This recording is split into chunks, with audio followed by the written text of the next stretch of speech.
Register कर लिया है और उन्हीं लोगों के साथ जुड़ गए हैं जिन्होंने पहले दिन उन्हें बचाया था।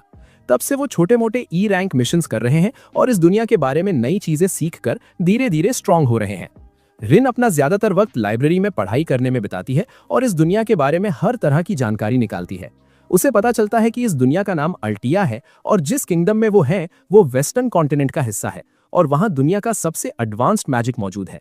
20 मिलियन की पॉपुलेशन के साथ इस किंगडम के लगभग 80% लोग बेसिक मैजिक कास्ट करने के काबिल हैं।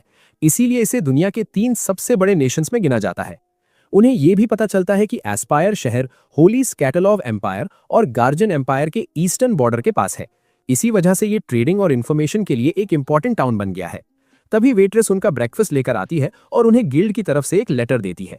इसे पढ़ने के बाद उन्हें पता चलता है कि गिल्ड मास्टर ने उन्हें तुरंत बुलाया है। वो देखने जाते हैं कि क्या मामला है और रिसेप्शनिस्ट उन्हें स्लम्स के एक बार की इन्वेस्टिगेशन का स्पेशल रिक्वेस्ट देती है। टेकी सोचता है कि आखिर उन्हें ब्रो की बार में क्या ढूंढना है। गिल्ड मास्टर एक्सप्लेन करता है कि हाल ही में ऐसी र्यूमर्स हैं कि वैगन से चोरी किया गया माल स्लम्स के रास्ते शहर में स्मगल किया जा रहा है। वो उन्हें बताता है कि उन्हें ऐसी इन्फो निकालनी है जिससे कल्प्रिट्स पकड़े जाएं और मिशन का रिवॉर्ड 7 सिल्वर और बोनसेस है। टेकी पूछता है कि क्या उनका डी रैंक मिशन लेना ठीक रहेगा। गिल्ड मास्टर कहता है कि अगर वो इसे क्लियर कर लेते हैं तो उन्हें डी रैंक पर प्रमोट कर दिया जाएगा। इसके अलावा ये क्वेस्ट पहले ही 2 बार फेल हो चुका है और अगर तीसरी बार भी फेल हुआ तो गिल्ड को गलत असेसमेंट के लिए एक्स्ट्रा फीस भरनी पड़ेगी। टेकी उस नाटे आदमी को कंजूस बुलाता है पर वो कहता है कि उसे उनकी स्किल्स पर पूरा भरोसा है क्योंकि वो लेमिया के अप्रेंटिसेस हैं और उन्हें भेज देता है। इसी के साथ टेकी और रिन स्लम्स जाते हैं और रात होने तक वेट करते हैं जब सारा शेडी बिजनेस शुरू होता है। वहां घूमते हुए रिन कुछ मलीला फ्रूट खरीदने जाती है पर प्राइस पिछले हफ्ते से दुगनी निकलती है।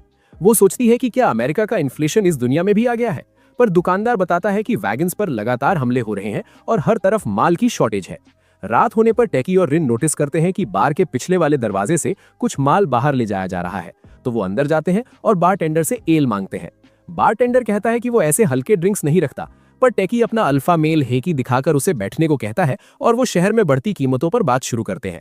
टेकी कहता है कि वो भी इस बिजनेस में उतरना चाहते हैं और जानना चाहते हैं कि ये सब कैसे काम करता है। बारटेंडर कहता है कि ये एमेचर्स का काम नहीं है, पर टेकी उसे ब्रो की बुलाता है और उसके सामने कॉइन्स की थैली रखकर पूछता है कि क्या अब उसका मुंह खुलेगा। ये देखकर बार के लालची एनपीसीज उठ खड़े होते हैं और उन्हें लूटने की कोशिश करते हैं, पर टेकी और रिन उनकी वर्थलेस पीठ थोककर उन्हें ढेर कर देते हैं और सारी सच्चाई उगलने पर मजबूर कर देते हैं। वो गुंडे बताते हैं कि उन्हें किसी हुडेड बंदे ने हायर किया था जिसने उन्हें उन वैगन्स का माल डिलीवर करने को कहा था जिन पर मॉन्स्टर्स ने हमला किया था। अंधेरा ज्यादा होने की वजह से वो उस शख्स का चेहरा नहीं देख पाए थे, पर पैसा अच्छा मिल रहा था तो वो मान गए।